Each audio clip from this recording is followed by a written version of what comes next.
ನನ್ನೆಲ್ಲ ಪ್ರೀತಿಯ ವೀಕ್ಷಕರಿಗೆ ನನ್ನ ಪ್ರೀತಿಯ ನಮಸ್ಕಾರಗಳು. ನಮ್ಮ ಚಾನಲ್ನ ಇದೇ ಮೊದಲು ನೋಡ್ತಿದ್ದೀರಾ ಅಂದರೆ ದಯವಿಟ್ಟು ಸಬ್ಸ್ಕ್ರೈಬ್ ಮಾಡ್ಕೊಳ್ಳಿ ಫ್ರೆಂಡ್ಸ್.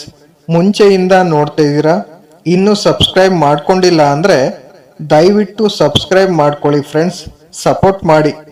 ಅಗ್ನಿ, ನೀರು, ಗಾಳಿ ಮೊದಲಾದ ಪಂಚಭೂತಗಳು, ಆವು, ಸಿಂಹ, ಆನೆಗಳು ಗುರುವಿನ ಅಪ್ಪಣೆಗೆ ನಿಲ್ಲುವವು.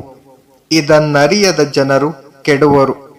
ಒಂದರೊಳಗೆ ಸಮಸ್ತ ವಿಶ್ವವೆಂಬುದನ್ನು ಗುರು ತನ್ನ ಶಿಷ್ಯರಿಗೆ ಅರಿವುಂಟು ಮಾಡದಿದ್ದರೆ ಆ ಗುರುವು ತನ್ನ ಶಿಷ್ಯರನ್ನು ಕೊಂದಂತೆ. ಕಟ್ಟಿಗೆಯ ಸೌದೆಯ ಎರಡು ತುಂಡುಗಳನ್ನು ಹಗ್ಗದಿಂದ ಕಟ್ಟಿಟ್ಟರೆ ಉಪಯೋಗಕ್ಕೆ ಬಾರದು. ಅದೇ ಅವೆರಡನ್ನು ಒಂದರ ಮೇಲೊಂದಿಟ್ಟು ತಿಕ್ಕಿದರೆ ಬೆಂಕಿ ಸೃಷ್ಟಿಯಾಗಿ ಬೆಟ್ಟವನ್ನೇ ಸುಟ್ಟು ಬಿಡುವಂತೆ ಬೆಂಕಿ ಉತ್ಪತ್ತಿಯಾಗುವುದು. ಶಿಲೆಯಲ್ಲಿಯೂ ಸ್ತಂಭದಲ್ಲಿಯೂ ಅಳತೆಯಲ್ಲಿಯೂ ಇಕ್ಕೆಯಲ್ಲಿಯೂ ಎಲ್ಲಿ ನೋಡಿದರೂ ಅಲ್ಲಿ ಗೋಚರಿಸುವ ಲಿಂಗರೂಪಿಯಾದ ಆತ್ಮ ವಸ್ತುವನ್ನು ವೇದಗಳು ಹೇಳುತ್ತವೆ. ಉಣ್ಣುವ ಅಡಿಗೆ ಘನವಾಗಿದ್ದರೂ ಅದಕ್ಕೆ ಗೋಧಿಯೇ ಮುಖ್ಯ.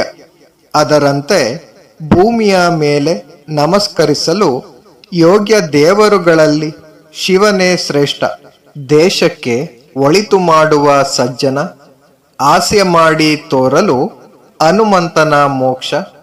ವಿಷ್ಣು ಈಶ್ವರನ ಭಕ್ತರಲ್ಲಿ ಶ್ರೇಷ್ಠ. ಅಂತೆಯೇ ದೇವತೆಗಳಲ್ಲಿ ಶಿವನೇ ಅತ್ಯುತ್ತಮನು. ಕುಲಗೆಟ್ಟವರು ಚಿಂತೆಯೊಳಗೆ ಮುಳುಗಿರುವವರೆನ್ನಲಾಗದು. ಈ ಹಿಂದೆ ಕುಲಗೆಟ್ಟ ಋಷಿಗಳು ಶಿವನ ಮೊರೆ ಹೋದಾಗ ಅವರಿಗೆ ಕುಲಗೋತ್ರಗಳು ಇದ್ದವೆ.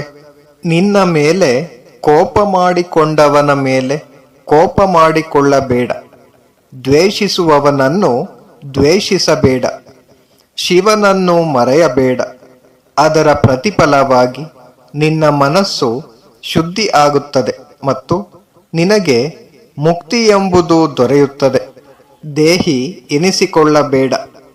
ದೇಹಿ ಎನಿಸಿಕೊಂಡವರು ದೇಹದ ಮೇಲಿನ ವ್ಯಾಮೋಹವನ್ನು ಬಿಡು. ಅದನ್ನು ಬಿಟ್ಟರೆ ನೀನು ನಿರ್ದೇಹಿ ಎನಿಸಿಕೊಂಡು ಮುಕ್ತಿ ಪಡೆಯುವೆ. ಗಂಗೆ, ಗೋದಾವರಿ, ತುಂಗಭದ್ರೆಯ ನೀರಿನಲ್ಲಿ ಮುಳುಗಿ ಫಲವೇನು? ಲಿಂಗ ಜ್ಞಾನವಿದ್ದರೆ ಮಾತ್ರ ಉಪಯೋಗ, ಇಲ್ಲದಿದ್ದರೆ ಪ್ರಯೋಜನವೂ ದೊರೆಯುವುದಿಲ್ಲ. ಭಕ್ತಿಯಿಂದ ವಿಭೂತಿ ಧರಿಸಿದರೆ ಅದು ಶ್ರೇಷ್ಠ. ಅದರ ಮಹತ್ವವನ್ನರಿಯದೆ ಅದನ್ನು ಧರಿಸಿದರೆ ಅದು ಬಟ್ಟೆಯನ್ನು ಅರಿದಂತೆ ನಿರುಪಯೋಗವಾಗುವುದು.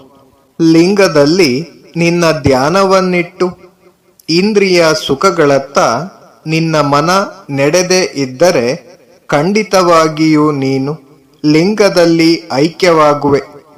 Thank you for watching friends. Please subscribe my channel.